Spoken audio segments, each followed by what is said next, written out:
लीलाधारी ठाकुर जी उदय बाबू के धन के धनवंत बना दिलखी। श्रोता भगवान कल के उदय आबो धर्म के पनियार बनबो कि नहीं।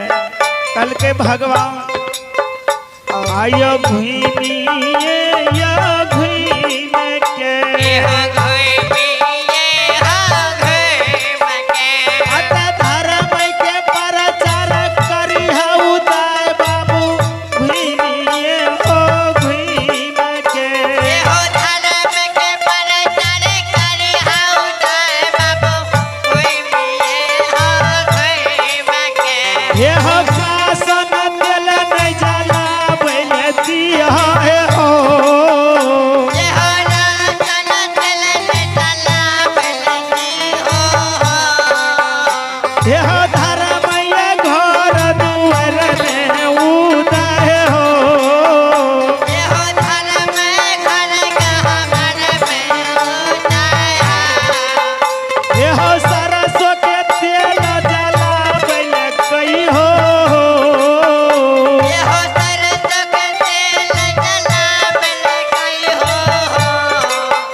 हे ठाकुर जी कल के उदय धर्म के पनियार बनी हो। अब माई जे चौथी कनमा से तेल डेरा डेरा देले जेते। हे हो उदय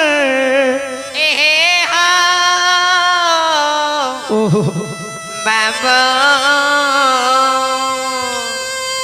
माँ के कहो ये माँ बहन दाई माई के कहते घर में करासन तेल नहीं जलाबी। सरसों के तेल जला के घर में सांझ देल जा।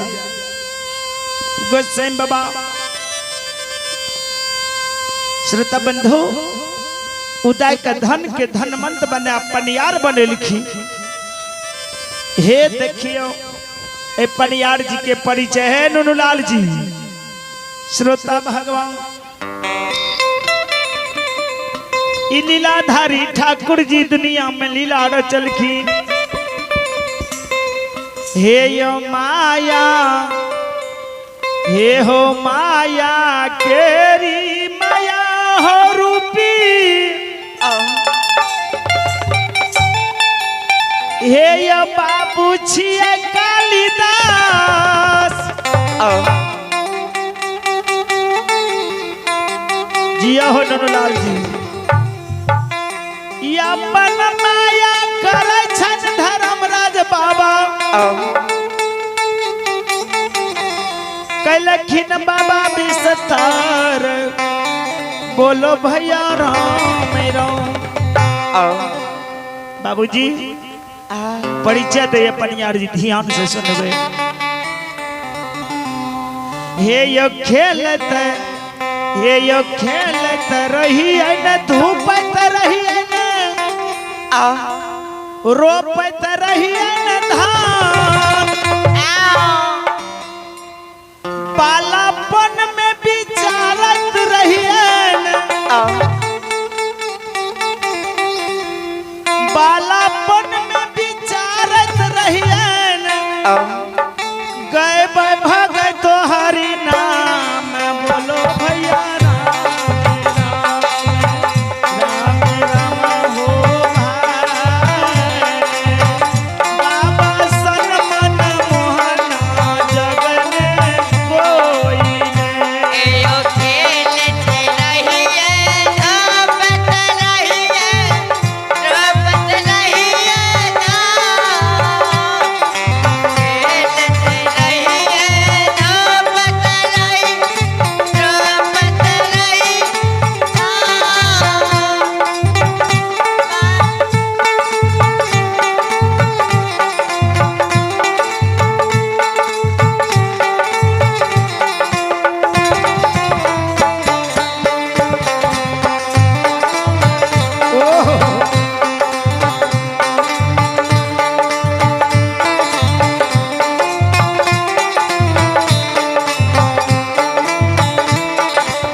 में हे यो जन्म में दिलखिन माता या पिता।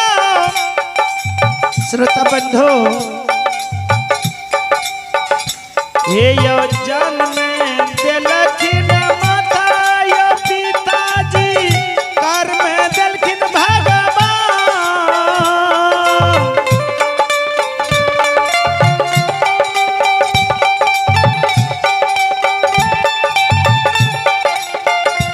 हे यो अपन कर्म से जीव समाज बाबा।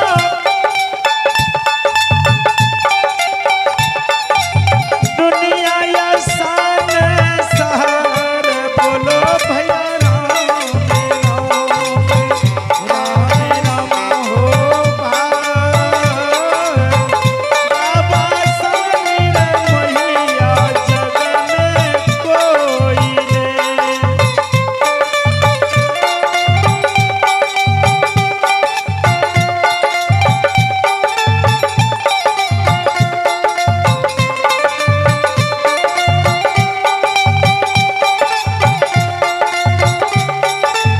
जिया हो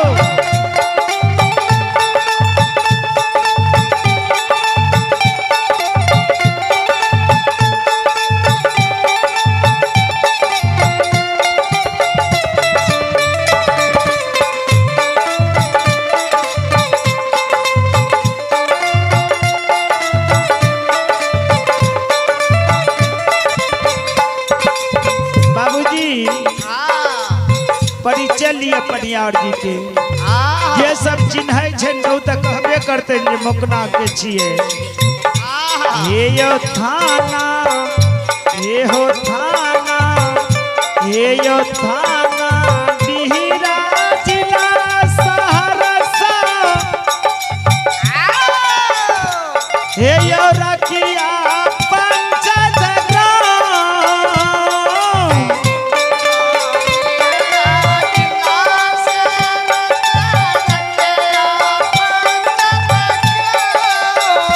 हे यो ग्राम पोस्ट हमर मकुना लगइए।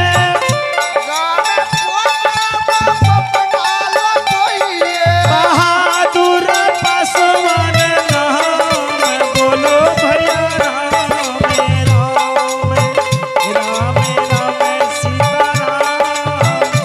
हे यो बाबा सनमीर मैया जग में कोई ने होता।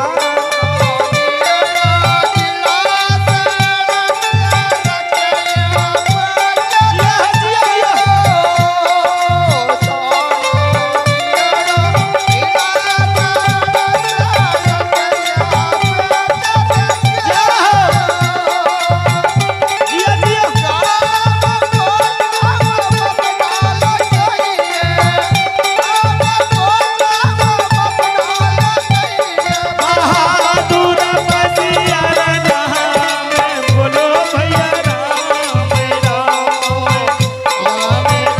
हो भाई। बाबा समीर मैया जग में कोई ने। राम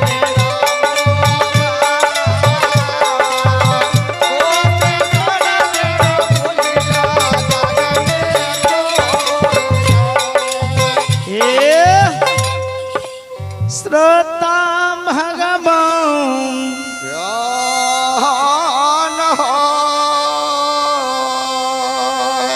बाबूजी ग्रामीणों पंजियार और कोने समय देबो हम ही टाने नीचे करिया भैया। यहाँ माँ के रे बरता यहाँ मैं में छेर दहे हो।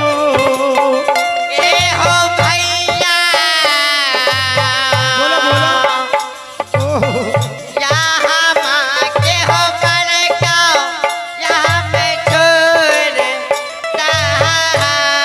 ओ भैया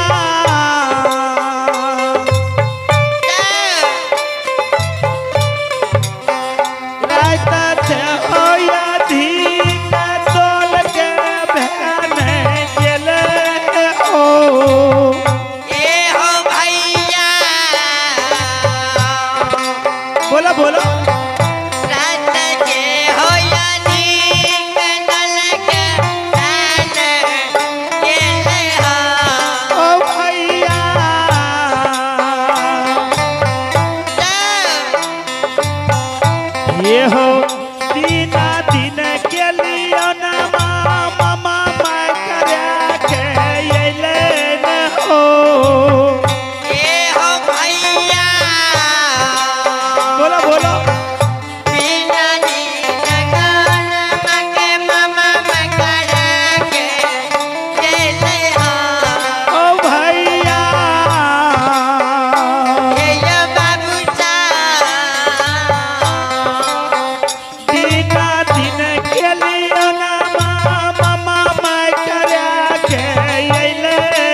श्रोता भगवान एयो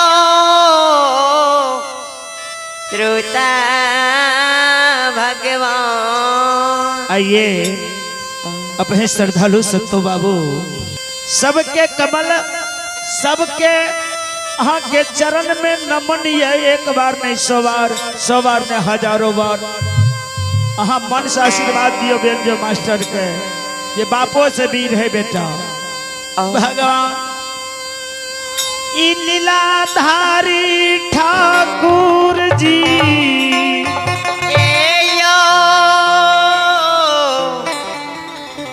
बाबूसा हे खुदाई बाबा सत्तो बाबू के बालू गोपाल के सुख शांति मंगल कामना के पूरी हो। सत्तो बाबू के बिगड़ल काम के हे माँ बीना वाली हे दाता धर्मराज ठाकुर जी विमल ये मुसहरी आंग्राम में विमल बने हो। बाबूजी जयपुर वाली दुल्हन कहलखिन ये सासू माँ कहियो ने नहीं रास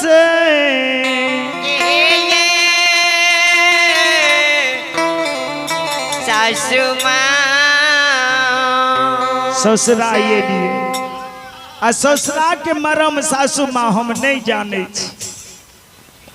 कल के नहीं हे जयपुर वाली दुल्हन ई बात तो सही छिए अहाँ कहियो नहीं एलिए ससुरार तो ससुरार के मरम अपने की जानबे दीदी आतम माय कल के हो खदे बाबा लागइए पढ़ल लिखल चतुर सुजान दुल्हन छे भगवान लीलाधारी ठाकुर जी बीबी आतम माँ से पूछे ये जयपुर वाली दुल्हन माये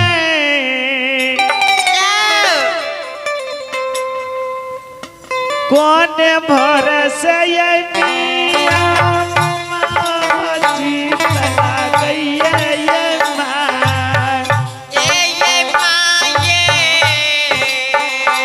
बोला बोला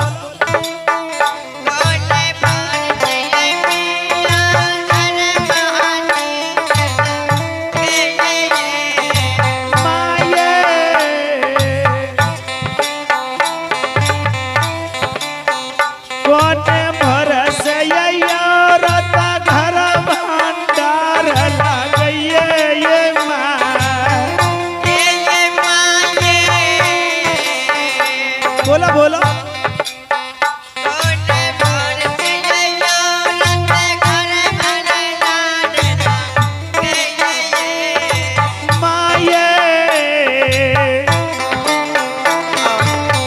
कौन भरोसे ये स्वामी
बोलो बोलो मीरा से सुबेदार की